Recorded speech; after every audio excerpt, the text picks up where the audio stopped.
In today's video, I am going to show you how you can recover your permanently deleted Instagram account after 30 days. Therefore, without wasting any of your time, let's jump to the video. So if you have deleted your Instagram account and 30 days have passed by, then it means that your Instagram account is now permanently deleted. So in order to recover such an account, open your internet browser and in the search bar type instagram.com/support.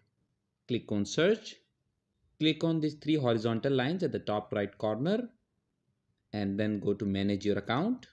Now click on the first option, scroll down and below this was this helpful tab, click on no and then click on other. Now in this box you need to briefly state the issue that you are facing. I would suggest that you just copy paste whatever I'm writing here. I'll also put this paragraph in the description below so you guys can just copy paste it from there. At the end, don't forget to mention your username and email address that was linked with your deleted Instagram account. Once you have stated down your issue, all you have to do is to click on the submit option.